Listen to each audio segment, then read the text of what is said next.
In today's video, we are going to be breaking down Tim Duncan and Kai Sotto, who may be in this year's NBA draft, because Kai Sotto has said publicly that he looked up to Tim Duncan and wanted to play like him. He also wanted to play like Hakeem Olajuwon, so I made a video about the comparisons between those two as well, and you can find that up in the cards as well. So let's get down, let's check out how Kai Sotto is able to play versus how Tim Duncan plays. So the first player that we're going to look at is Tim Duncan. And Tim Duncan, one thing that he did really well was the fact that he would always front face the rim and attack either right or left. Also doing quick spin around jump shots where he would use a pivot foot, one dribble sometimes, and then a pivot foot, and then he would use either the backboard or a perfect shot. Now this first move that we're going to be looking at is actually very similar to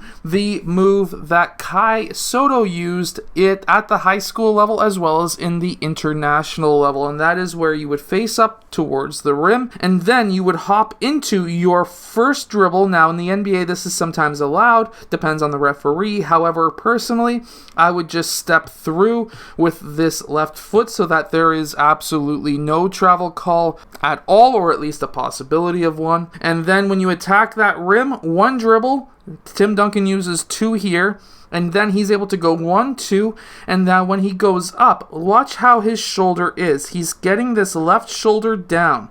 You don't want to have your left shoulder down going into the player. That would be a foul, but if you have your left shoulder down over top of your feet, that is totally okay. You are entitled to your ground.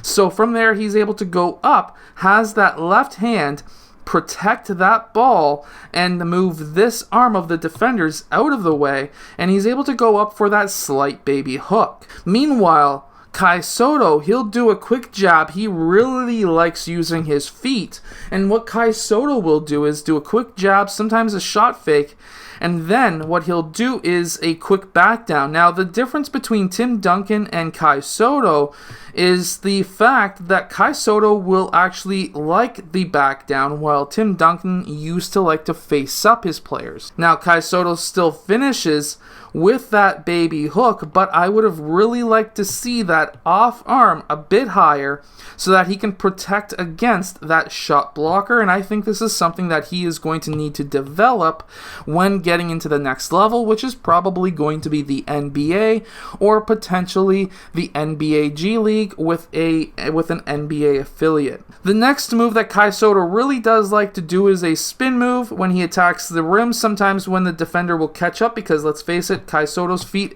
are not the fastest, but he is currently training that, is a quick shot fake afterwards, which is a very Hakeem style move, and then he's able to turn around with a baby hook. Now, a lot of times when Tim Duncan faces up to the rim, he will do a shot fake very similar to how Kai Sotto would, but Tim Duncan will finish a lot of the times with a dunk, which is a lot more fun to watch. However, we can't deny that Kai Sotto still has a very good game. Very similar, likes to go in for baby hooks just like Tim Duncan as well. And Tim Duncan will also use back to the basket moves like this one, very similar to Hakeem, where he will drop that right foot farthest away from the defender and go up for a baby hook. But what do we see here? It's an extra dribble. Why is that important? So now that extra dribble could allow him to now take one more extra step. So he could have gone up for that shot fake here,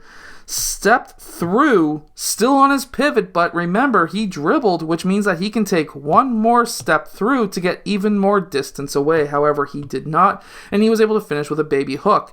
These are very similar to how Kai Sotto does work. However, Kai Sotto does like to go back to the basket quite a bit more. So even though Kai Sotto does like to say that he does imitate a lot of Tim Duncan's moves, I do say personally that he does imitate more on the Hakeem Olajuwon side than on the Tim Duncan side. However, this is not a video to really downplay Kai Sotto. I personally really like his footwork, and if he could use the backboard more like how Tim Duncan used the backboard, I think that he could be a very, very deadly player. Let's all remember that Kai Sotto is ambidextrous. He can use both his right hand and his left hand.